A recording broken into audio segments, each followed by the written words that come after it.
Welcome to the Spiritual Series podcast, and we are back with another episode with Supriya Chechi, and we're gonna continue with the Bhagavad Gita. But before that, we'll just do the incantation. So here goes. Om Jnanatimirandasya Jnananjana Shalakaya Chakshurunmilitam Yena Tasmai Shri Guruve Namaha Shri Chaitanya Manobishtam Stapitam Yena Bhutale Swayam Rupa Kadamayam Dadati Swapadantikam He Krishna Karuna Sindhu Dinabandhu Jagatpate Gopesha Gopika Kanta Radha Kanta Namosute तप्तगंजना Gaurangi Radhe Vrindavaneshwari ऋषभानुसुते देवी प्रणमामि हरिप्रिये वंशाकल्पतरुभ्यश्च कृपा सिन्धुभ्य एव च पतितानां पावनेभ्यो वैष्णवेभ्यो नमो नमः नमो ओं विष्णुपादाय कृष्णपृष्ठाय भूतले श्रीमती भक्तिवेदांत स्वामी इति नामिने नमस्ते सरस्वती देवी गौरवाणी प्रचारिणे निर्विशेष शून्यवादी पाश्चात्यदेशतारिणे श्री कृष्ण चैतन्य प्रभु नित्यानंद श्री अद्वैत गदाधर श्रीवसादि गौरभक्तवृंद हरे कृष्ण कृष्ण कृष्ण हरे हरे हरे राम राम राम हरे हरे Okay. जय श्रील प्रभुपाद जय Okay. Jai Srila Prabhupada. Hare Krishna. All glories to Srila Prabhupada. So we are back here with chapter 10. We finished the Chatur Sloki and we are moving on to verses 12 and 13 today. And here Arjuna has finished listening to everything Krishna shared, all this most confidential teachings. And now Arjuna is kind of reacting with a lot of enthusiasm. So let's chant 12 and 13 together and then yeah read the word for word and only then get on to the translation. okay Okay? Arjuna Para, Vacha Param sorry. Brahm Yeah, you're yeah right. Let's start with Arjuna Vacha. okay Arjuna Arjuna Vacha Vacha. Param Brahma Param Dhama Pavitram Paramam Bhavan Purusham Shashwatam Divyam Adidevam Ajam Ajam Vibhum Vipum Ahu Ahustvam Amrusya Rshaya Sarve Sarve Deva Devarashir Rishina Naradastataha Yadasya Asito Ashito Devalo Vyasaha Vyasaya Swayam Chaiva Swayam Bravishime Pravishime. Twice more. Arjuna Param Vacha Arjavacha Param Param Brahma Param Dhama Brahma Pavitram Pavitram Paramam Bhavan Bhavan Purusham Purusham Shashwatam Divyam Adidevam Adidevam Ajam Ajam Vipum Vipum Ahustvam Swam Rishaya Prashaya Sarve Devarishi Devarshir Naradastataha Asto Ashito Devalo Vyasaha Devalokyasya Swayam Chaiva Swayamchaivapravishi Pravishime Arjuna Arjuna Vacha Vacha Param Param Brahma Brahma Param Param Dhamma Dhama Pavitram Pavitram Parama Bhavan Paramabhavan Purusham Purusham Shashwatam Shashvatam Divyam Adidevam Ajam Ajam Vibhum Vipum Ahustam Ahustvam Rishaya Rishayas Sarve Sarve Deva Rishi Naradastata Devadatta Ashito Devalo Vyasaha Swayam Chaiva Bhavishime. Okay. Now the word for word. Arjuna Vacha, Arjuna said, Param, supreme, Brahma, the truth. Param again, supreme. Dham, normally we say abode, but here it says the sustenance or shelter. Pavitram, pure, Paramam, supreme. Bhavan, you. Purusham, personality. Shashvatam, eternal. Divyam, transcendental. Adidevam, the original Lord. Ajam, unborn. Vibhum, greatest. Ahu, say. Tvam, of you. Rishaya, sages. Sarve, all. Devarishi, the sage among the demigods. Narada, Narada. Tatha, also. Asitaha, said names of different sages. Asita. Devala, a sage. Vyasa, Vyasa Muni. Swayam, personally. Cha, also. Eva, certainly. Bravishime. Bravishime, I am telling you. That is, you are explaining to me. Okay. So, therefore, please read the translation. Arjuna Yeah. said, Arjuna said, "You are the supreme personality of Godhead, the ultimate abode, the purest, the absolute truth.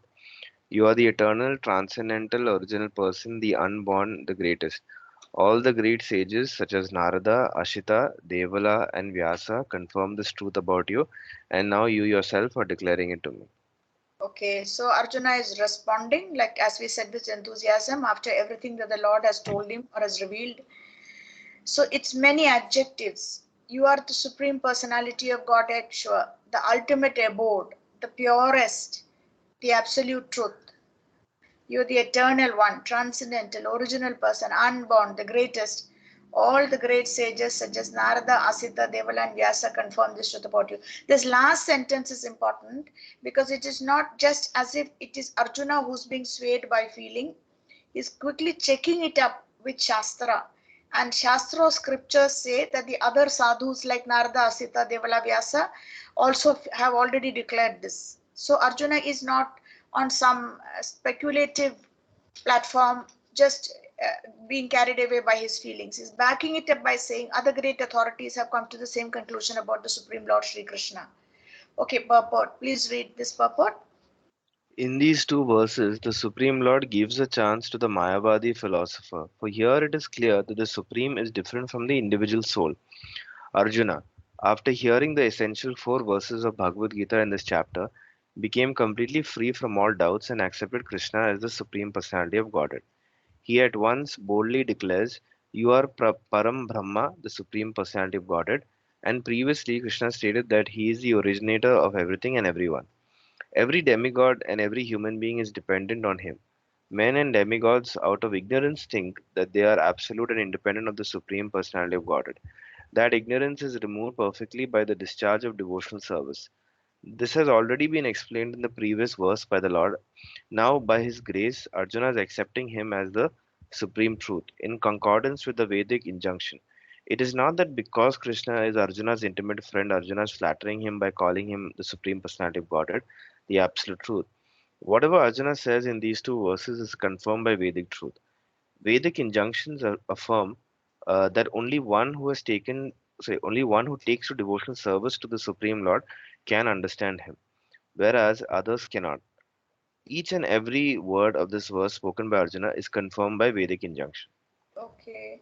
Vedic injunctions affirm that only one who takes to devotional service to the Supreme God can understand him, whereas others cannot. Each and every word of this verse is spoken by Arjuna is confirmed by Vedic injunction. Okay, now in the Kena Upanishad, it is stated that the Supreme Brahman is the rest for everything. Okay, therefore that's why Paramdham, like sustenance or abode. And Krishna has already explained that everything is resting on him. The Mundaka Upanishad confirms that the Supreme Lord in whom everything is resting can be realized only by those who engage constantly in thinking of him. This constant smaran, thinking of Krishna, is one of the methods of devotional service. It is only by devotional service to Krishna that one can understand his position and get rid of this material body. In the Vedas, the Supreme Lord is accepted. Oh, just 1 minute. It is only by devotion service to Krishna that one can understand his position and get rid of this material body, meaning that we can get out forever of the cycle of birth and death. And we don't aim for salvation in the regular sense of the term like moksha. We Vaishnavas, in our sampradaya, we aim to join the Lord in service in the spiritual world. Not that we just go and merge with him or merge with the Brahman effulgence, as would be the desire of many other spiritualists.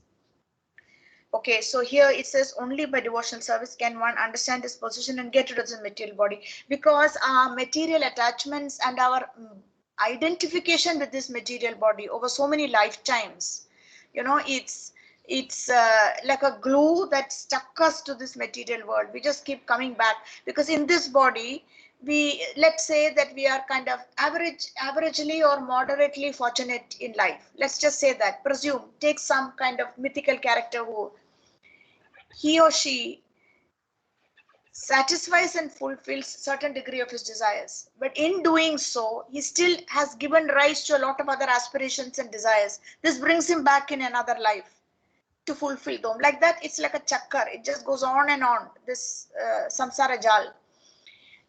The unhappy person who is not moderately successful, also even moderately successful in his lifetime, it's going to be maybe an equally bad story for him, because he has so much bitterness and grievances, and things went wrong and he or she wants to get it right, gets another chance. Like this, they completely get entangled.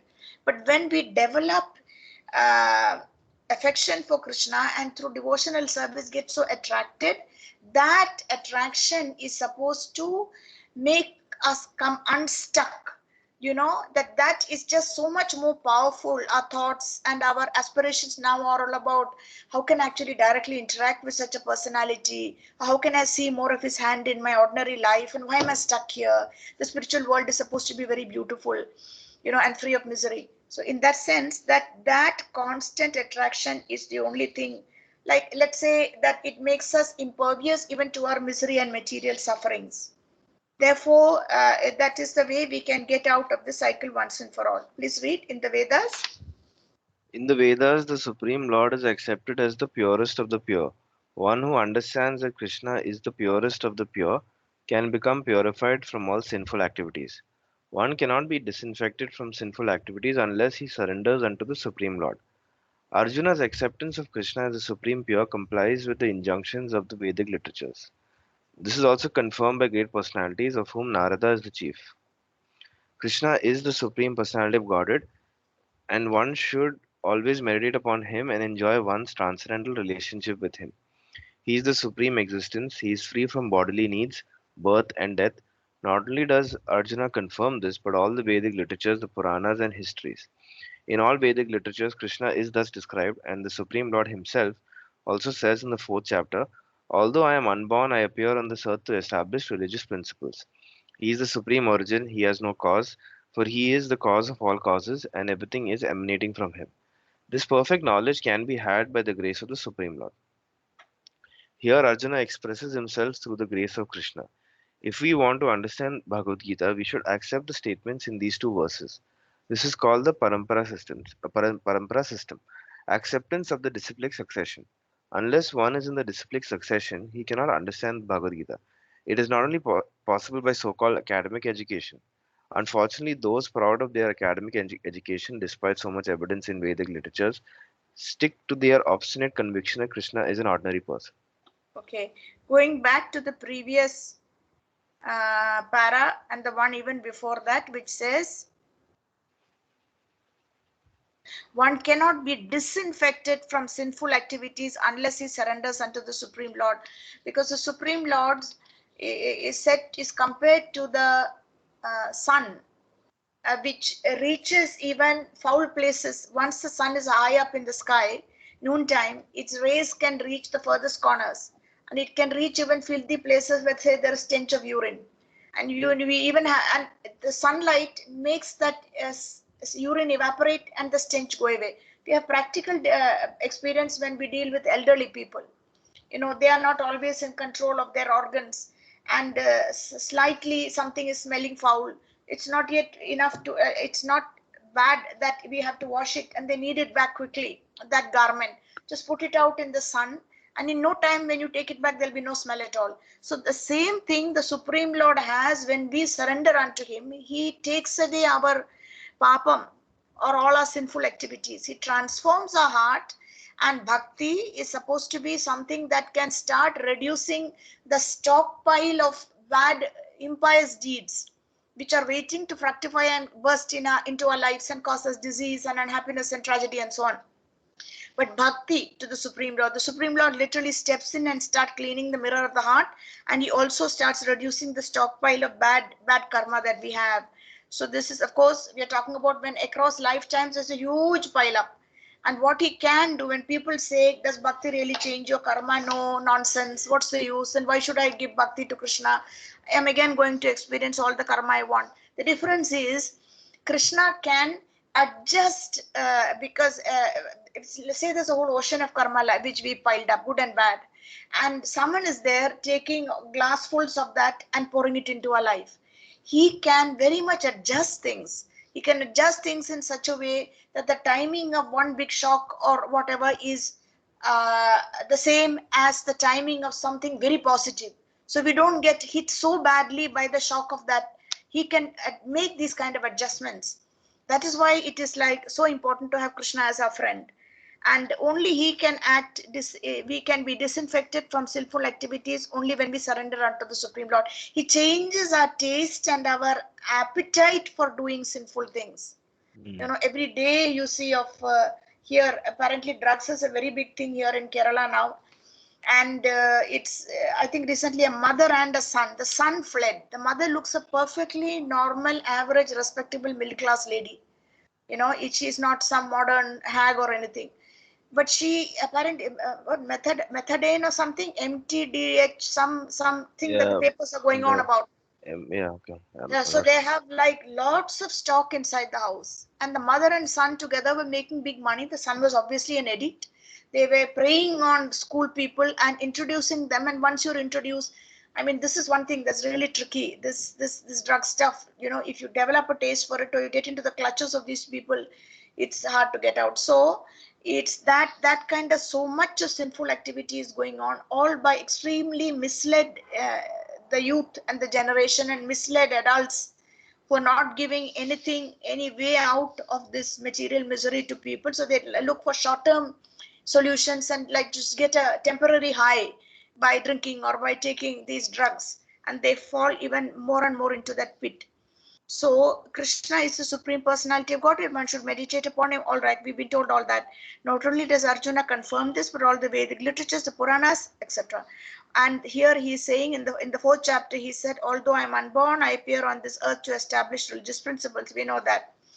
And now he is also performed so many leelas, so that through his leelas he can tempt and soften even the most stone-hearted. The leelas, it's something or the other will appeal to someone, something involving a demon, something involving putana, and so on. And the deities are dressed to the hilt in most of our temples with a very deliberate purpose, because the alankar is not just waste of money as people think, and waste of so much human energy and time to tie all those garlands and make those dresses and chain dress every day. It's not like that. It's good not only for those who are doing the service because they connect directly to the Lord in the deity form. It's also because it makes a huge impact on even the most sinful person who comes with some chance, some mistake. They come and stand in front of the deities, and the overall gorgeous beauty of the deities makes such a huge impact that memory doesn't go away somewhere from their sinful heart, and some change can be brought about.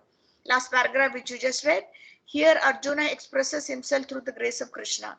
If we want to understand Bhagavad Gita, we should accept the statements in these two verses. This is called the parampara system, acceptance of disciplic succession. Otherwise, without a parampara, it's very difficult Like to. they say speculative knowledge, like they keep That's right. speculating and That's like right. Somebody was telling me about one of our leading, don't want to take any names, but because I was questioning that this particular great personality never mentions anything who he learned from. And this is mm, very, although many things this particular spiritual leader, now very popular, YouTube, etc., is saying, practically it makes some sense. Health tips, certain insight he has based on whatever scriptures he has read, but he doesn't have any parampara to speak of. This is a kind of risky situation from our perspective. So this follower was saying, no, that's why he is called Sadguru, that he is just the original and all totally he has realized. This is a little hard for us in the Vaishnava parampara to accept. To say that one person got realization, boom, had some kind of very great moment of truth, may be possible, and that alone can guide thousands and scores of people. Whereas here now, like as you said, you connected with a particular Swami, Kesha Swami. Kesha Swami is very much a follower and initiated or was guided by the late Kadambakanda Swami. Kadambakanda Swami himself was under the shelter of Srila Prabhupada. Srila Prabhupada himself had a guru. The guru was by his father, Bhaktivinoda Thakur. Like that, the chain goes on. There is safety in this. Like people ask, who is his father, who is his grandfather before they consider a man for marriage. Not for a job nowadays, not like that. But why? Because we like to know that there is some stability in the whole line. That there's something to fall back on. Because otherwise Maya is so strong. even the most elevated person, it can bewilder and defeat the person. So there has to be a safety net. What is the safety net? That I am answerable, or I have to live up to the person before me. They put a lot into me. That person had someone else. That parampara connection makes us hesitate to do wrong when otherwise Maya could easily force us, trick us into it. So this is called the parampara system, acceptance of the disciplic succession. Unless one is in the disciplic succession, he cannot understand Bhagavad Gita. It is not possible by so-called academic education. Unfortunately, those proud of their academic education, despite so much evidence in Vedic literature, what do? They try to make out that Krishna is an ordinary person. Where is this mentality coming from? It is really coming from envy, because it's kind of cool that Krishna just plays all the time. He doesn't have to work hard for a living. He can have as many girlfriends as he wants. He's eternally young. He doesn't grow old. He doesn't have disease. He has tremendous beauty. He has a blue complexion and so on. So it is envy. Out of envy, we say, even in ordinary dealings, forget about bringing the Lord in. When we hear of someone who's done well, there is a tendency to find some one thing negative to say, to just put the person down. This is common. We will catch ourselves doing it. Someone comes and says, his son basically had got 100%, 100% marks in his 12th. Normally, if three people are there and two say, oh, that's great, third person will say, oh, but do you know he got only 80 when in the 10th. This is the 12th, but in the 10th he didn't do that well. Why? Because we immediately try to pull down that person a peg out of envy. So similarly, what they do with Krishna is, out of envy, they try to pull him down to a platform of an ordinary person and keep arguing using all their academic clout that he is nothing more than an ordinary person. And they are offensive, and they make others also do offense.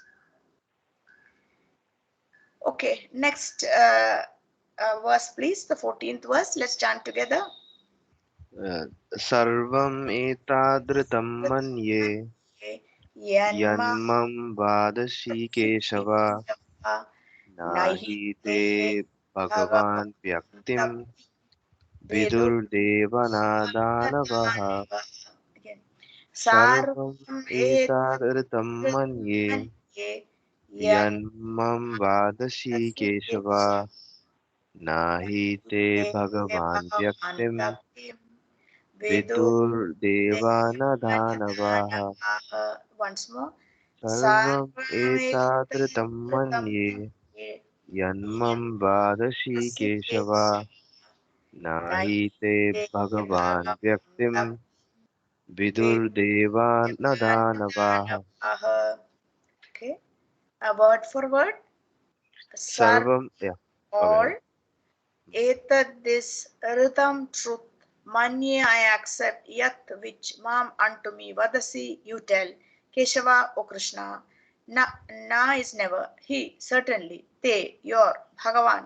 Personality of God. Vyaktim revelation. Vidu can know. Deva the demigods nor Danavas the demons. So please read the translation. O Krishna, I totally accept as truth all that you have told me. Neither the demigods nor the demons, O Lord, can understand your personality. Okay, wow. Neither the demigods nor the demons, O Lord, can understand your personality.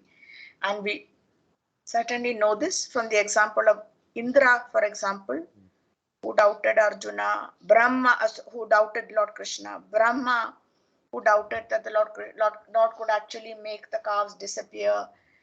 Indra, he got furious when that certain festival that which made offerings was stopped in Govardhan upon the advice of child Krishna, and so he retaliated by sending unlimited rain, and that's how the Govardhan Leela takes place. These are just two examples. There are plenty others. So please read the purport. Arjuna herein confirms that persons of faithless and demonic nature cannot understand Krishna. He is not known even by the demigods, so what to speak of the so-called scholars of this modern world? By the grace of the Supreme Lord, Arjuna has understood that the Supreme Truth is Krishna and that he is the perfect one. One should therefore follow the path of Arjuna. He received the authority of Bhagavad Gita. As described in the fourth chapter, the parampara system of disciplic succession for the understanding of Bhagavad Gita was lost. And therefore, Krishna re-established that disciplic succession with Arjuna because he considered Arjuna his intimate friend and great devotee. Therefore, as stated in our introduction to Gita Upanishad, Bhagavad Gita should be understood in the parampara system. When the parampara system was lost, Arjuna was selected to rejuvenate it. The acceptance by Arjuna of all that Krishna says should be emulated. Then we can understand the essence of Bhagavad Gita, and then only can we understand that Krishna is the Supreme Personality of Godhead. Okay. Here confirms that persons of faithless and demonic nature cannot understand Krishna. He is not known even by the demigods. So where is the question of so-called scholars? Nor do the demons know him. Okay, by the grace of the Supreme Lord, Arjuna has understood because Krishna has personally instructed Arjuna. One should therefore follow the path of Arjuna. He received the authority of Bhagavad Gita. As described in the fourth chapter, the Parampara system of disciplic succession for the understanding of Bhagavad Gita was lost. And therefore, Krishna re-established that with Arjuna because he considered Arjuna an intimate friend, devotee. Therefore, as stated in our introduction to Gita Upanishad, Bhagavad Gita should be understood only in the Parampara system. When the system is lost, Arjuna was selected to rejuvenate it. The acceptance of Arjuna by all that Krishna says should be emulated, meaning it should be accepted and followed. Then we can understand the essence of Bhagavad Gita, and then only can we understand that Krishna is the Supreme Personality of Godhead. Okay. Who is saying this? Yes, Arjuna is saying this. And we have the purport by Prashila Prabhupada that we have to follow and show the same mood that Arjuna is showing of complete acceptance. At the same time, that is not to suggest that we should not ask questions and should not have doubts, because third canto of the Bhagavatam speaks of how doubt is a function of intelligence. Hmm. When we doubt, not doubt merely for the sake of doubting and challenging, not like that, but doubt, third canto, chapter 20, verse 26 or something like that, but third canto says doubt is a function of intelligence. This is a basic verse. It's not even a purport. It's why is it a function of intelligence? Because unless you doubt the veracity and the truth of something, how can one be sure?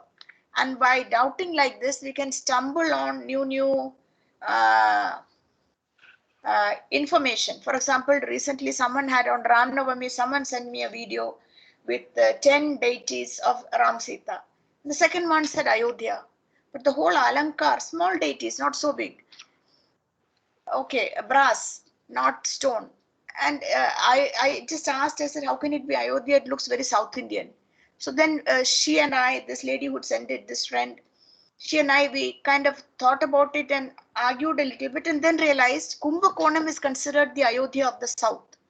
So this whole video, which otherwise has all South Indian deities, when they say Ayodhya in the third snapshot and they're showing deities, it's of Kumbhakonam. Kumbhakonam has three major Vishnu temples. So it is called the Ayodhya of the South. There is Sarangapani, there is Ramanatha Swami, Ramaswamy temple, and there's a third temple.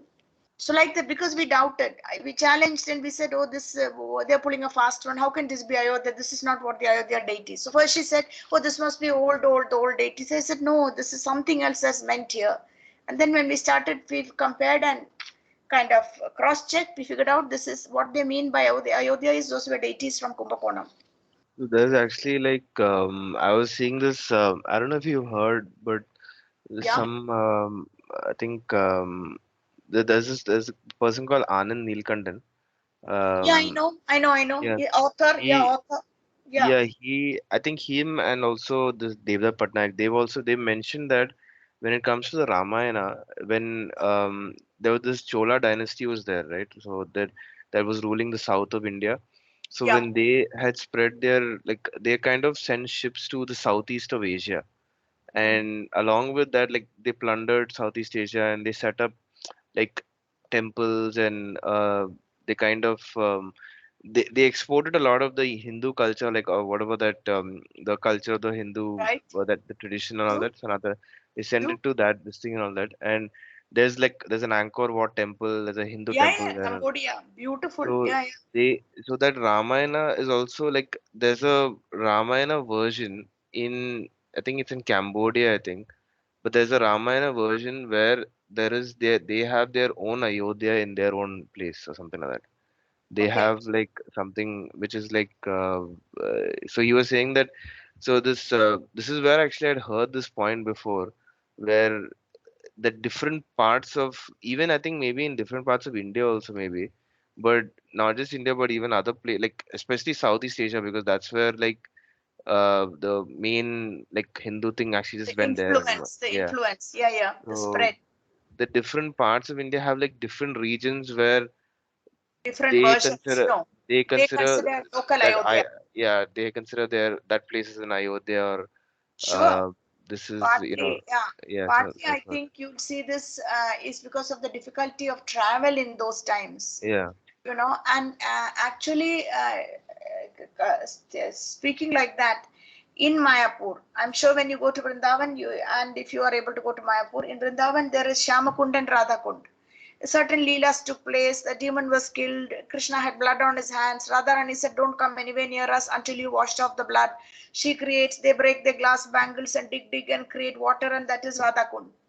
Then I think something like this competition or that water is not enough. So Krishna does something and there is a Shamakund.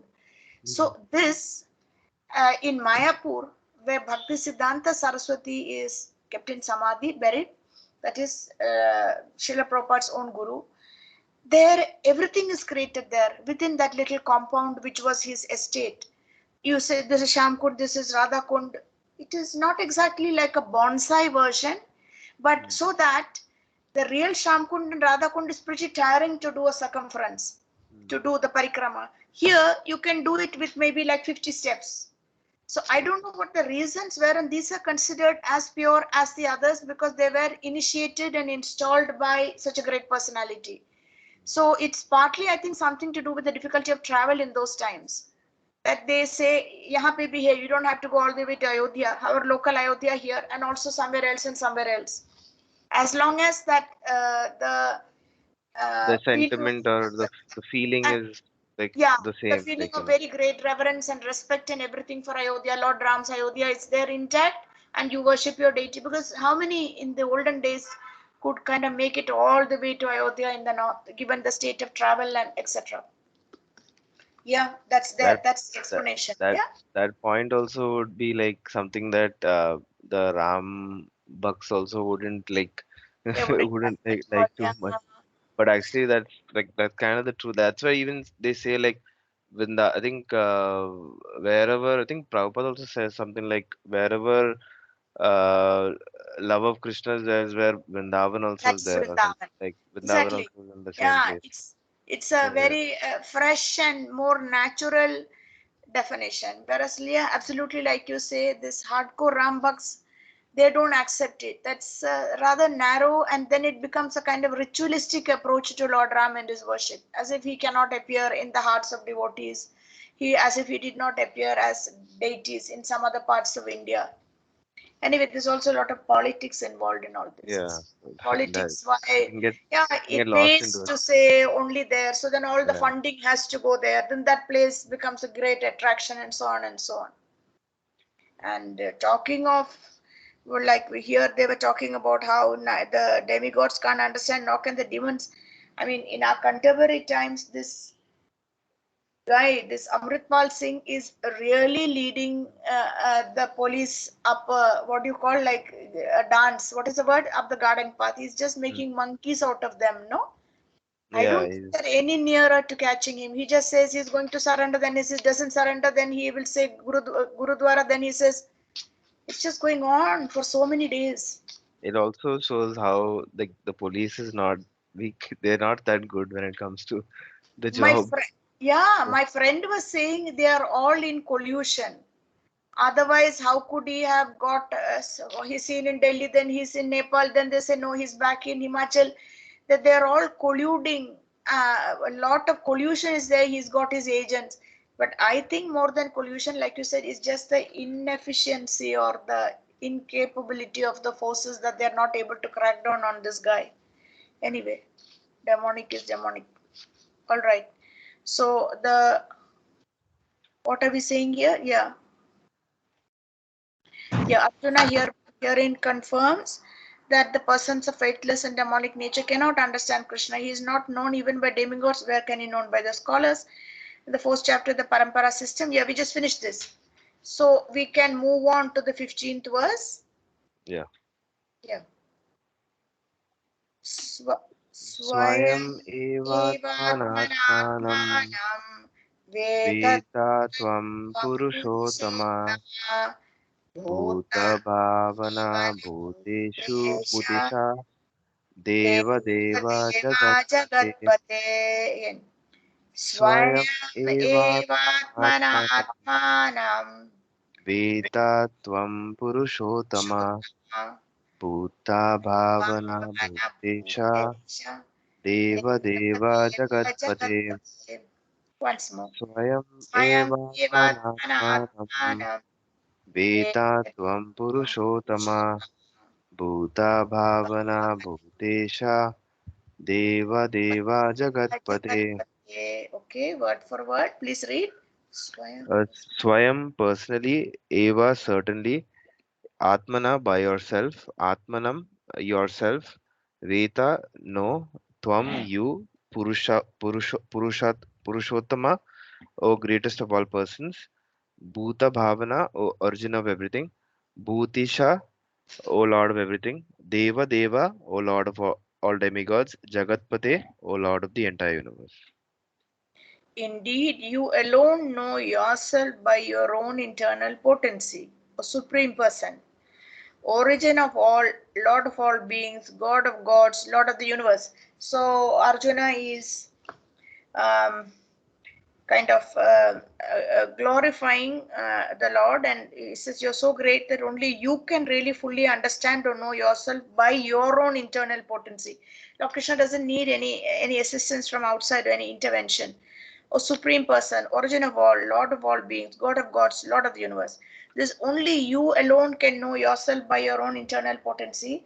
The image that comes to mind, not in this mood, but in a more uh, Vatsalya mood, is a baby Krishna sucking his toe, Hmm. because it's like his toe and toenails are supposed to, if you, I think you've read the Krishna book, so you will, recently you've read it again. So it's the toenails, they give off some, are described by those who've had visions to of him, darshan, that they give off light, uh, something to that effect, that it's just so beautiful, his toenails, and his lotus feet of course are considered the ultimate shelter, and his eyes are reddish at the ends like the lotus.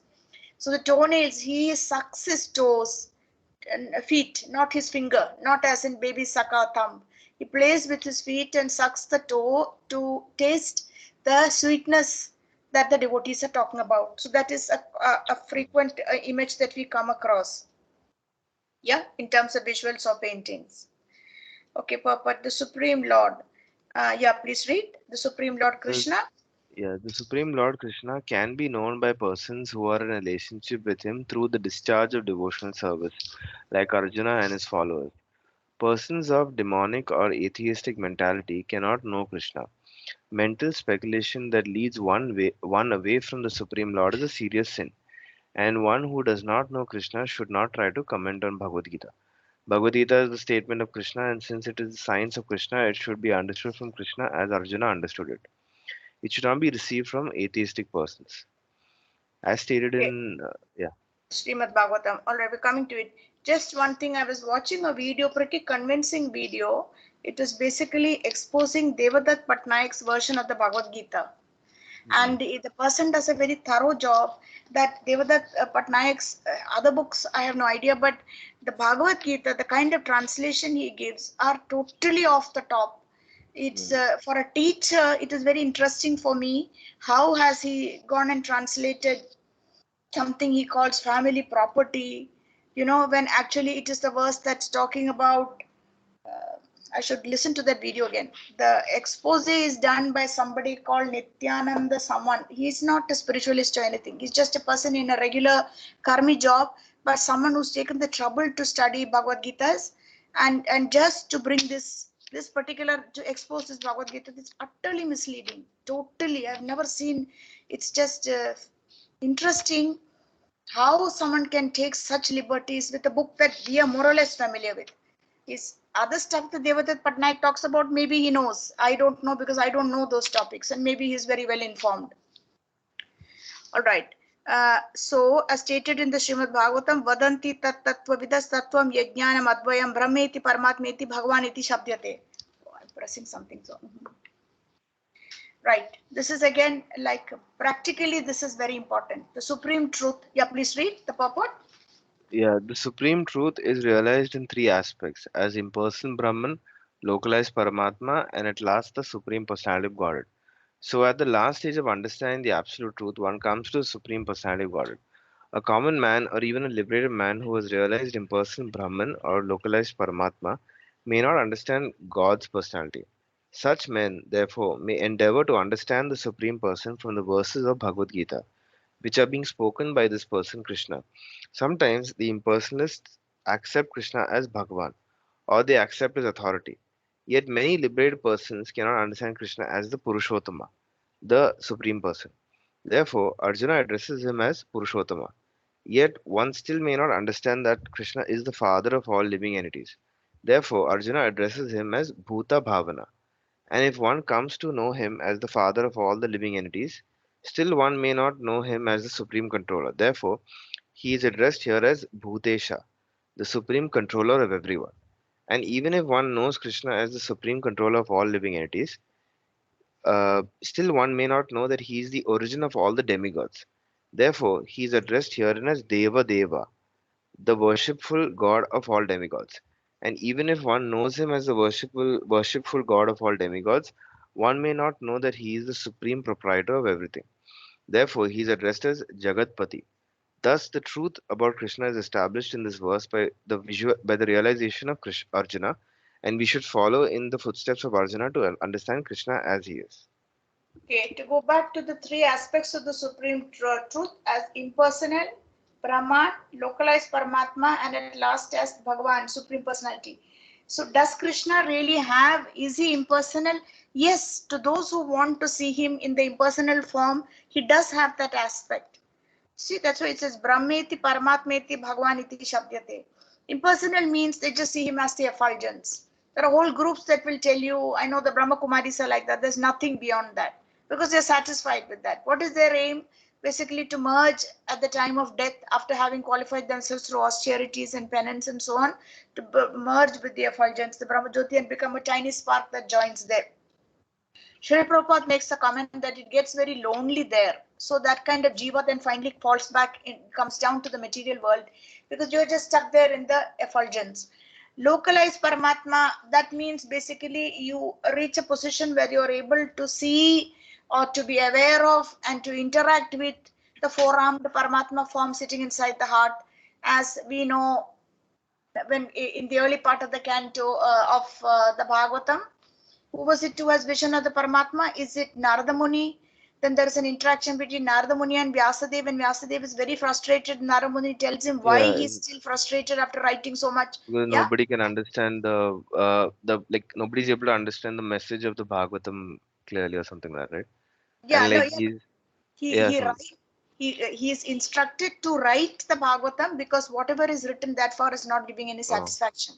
And mm, Narada Muni points out to him, makes an appearance and points out that, because you are not not directly showing describing the Leelas of the the Lord. pastimes of Krishna Past like tense, Lord. Exactly.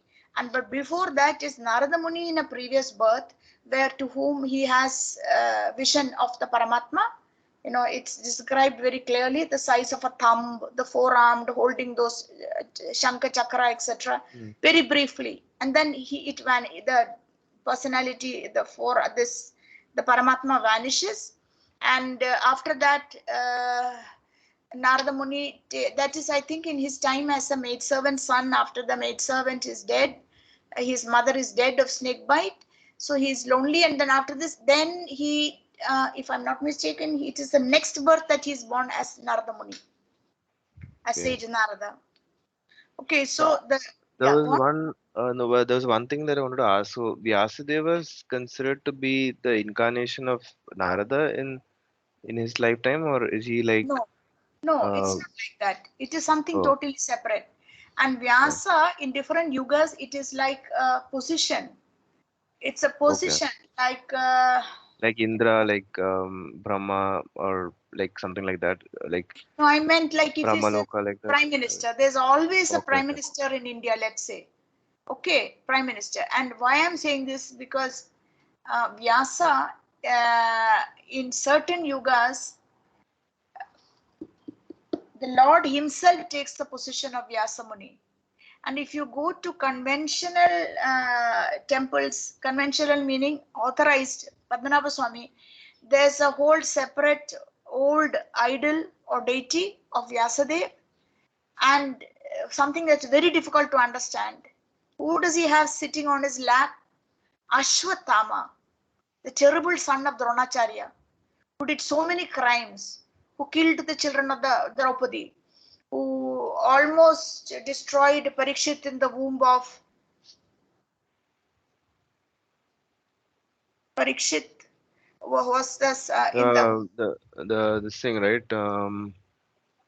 I think Parishit is the grandson, right, of the grandson or great grandson of the Pandavas, right? So that's right, yeah. So of is it Arjuna. Arjuna? That's right, Okay. yeah. Arjuna, is it Abhimanyu dies, but Abhimanyu's wife is Subhadra, and Parikshit in the no, who is there? It isn't it Subhadra that Ashwatthama starts hurling I weapons I at, thought it and was she. I thought it was wasn't it? It was not Draupadi. No, just check quickly. Parikshit's. I'm confused.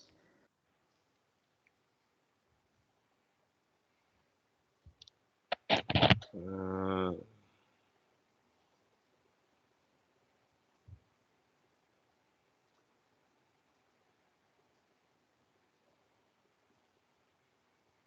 Uttara. Uttara. Uttara. Okay. Okay, and 1 minute.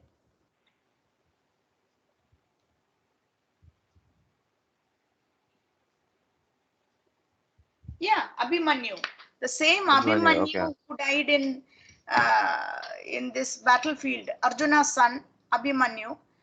There was a grandson getting ready to be born. That is the widowed Uttara's son, Parikshit. So this Okay. horrible Ashwatthama not only destroyed all the children of Draupadi while they were asleep, he also went after Uttara's son in the womb to destroy Uttara, and she takes shelter of Lord Krishna, and that is how Lord Krishna enters the womb of Uttara and shields the embryo Parikshit, or the child Parikshit, from this dastardly weapon that Ashwatthama is throwing. So, what astra is it? I forget now. So, It's not okay. Brahmastra, the Brahmastra, right? Brahmastra. Yeah. That's right. Terrible.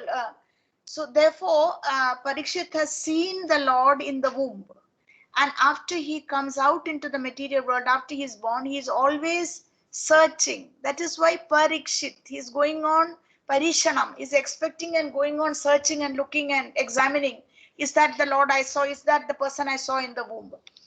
So, such a horrible Ashwatthama, the question arises, why is he seated on the lap of Vyasadeva? Because after all, after Ashwatthama pays for all his terrible sins, if you remember, when they were going to behead him, Draupadi, who lost all her children at the hands of this Ashwatthama, intervenes, says, after all, it is the son of your teacher Dronacharya. How can we kill him? After all, he is a born, is born in such an elevated situation as a Brahmin.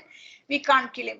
So Krishna adjusts the punishment and says that some foul smell will emanate from his body, and nobody will have anything to do with him, so he will wander to the far corners of the earth, because nobody will have, because of this foul smell. That was the curse. Mm. Anyway, after he pays off all his sins, Ashwatthama in some yuga in the future is going to appear as Vyasa.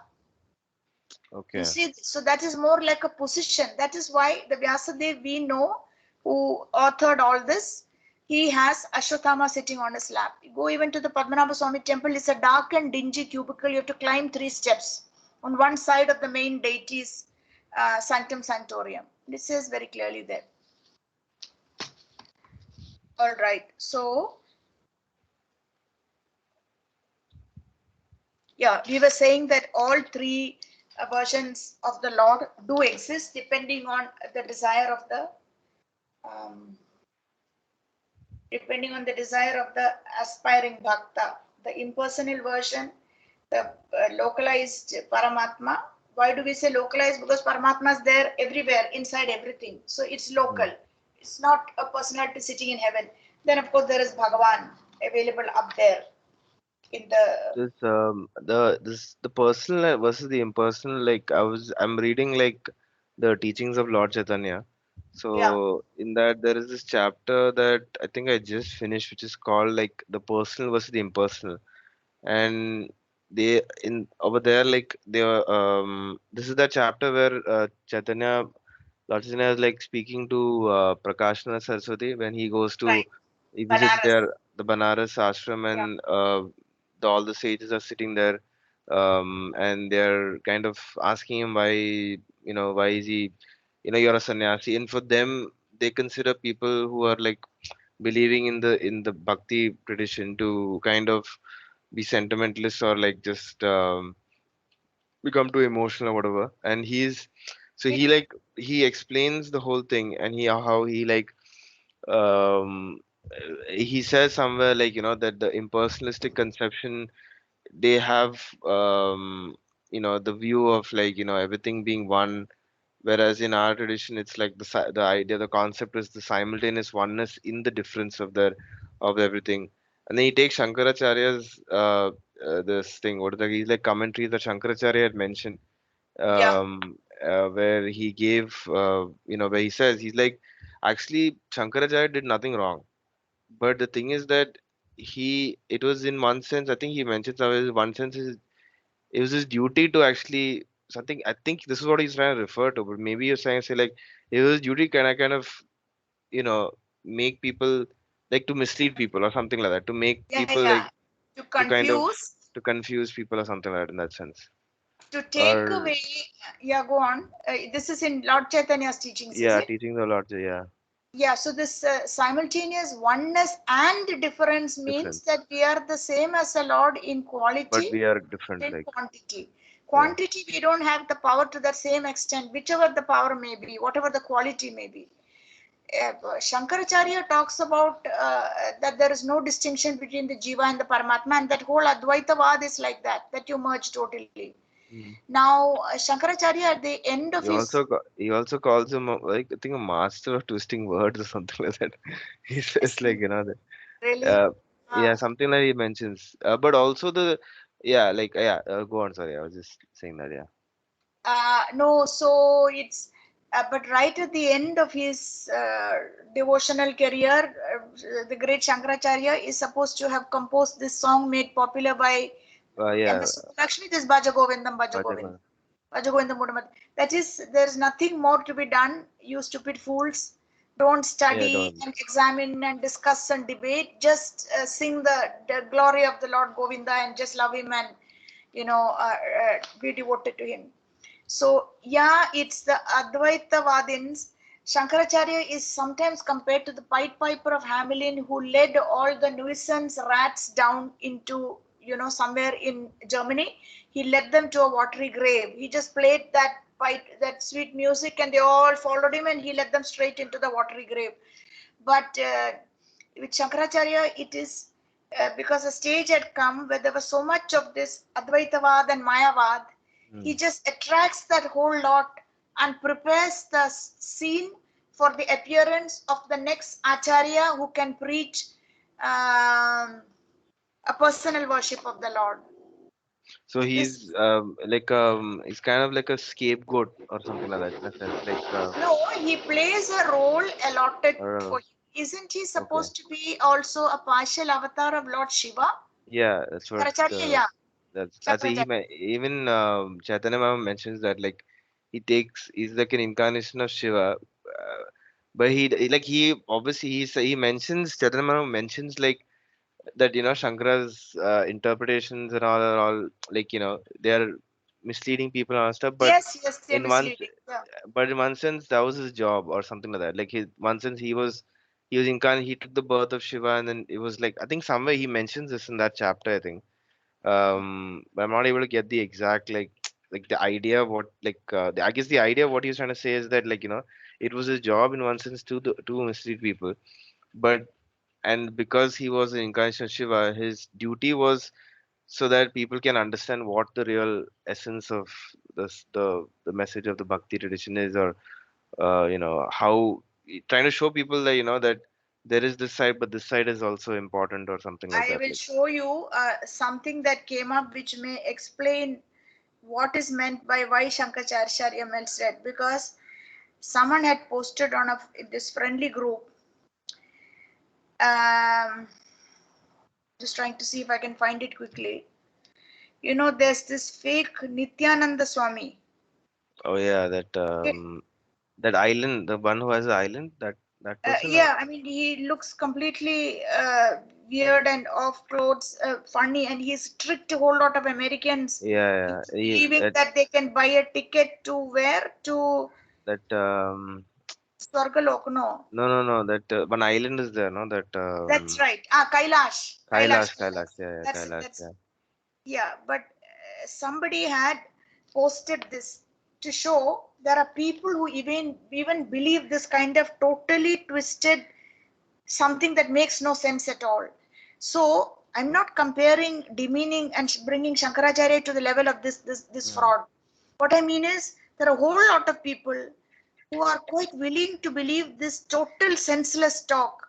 So they mm, need to be separated and led away somewhere, yeah, so that the real personal worshippers of the Lord who are looking for clarity in teachings, of mm, the Lord, can get kind of the stage next. Look what this guy says. I know you exceeded expectations, but at your level, I expect you to exceed expectations. And since I expected you to exceed expectations, that means you met my expectations. And since you only met my expectations when I expected you to exceed them, I have no choice to put failed to meet expectations on your performance review. I don't know what the hell he's talking, but there are people who are very happy with this kind of stuff. You see the utter confusion and convolution.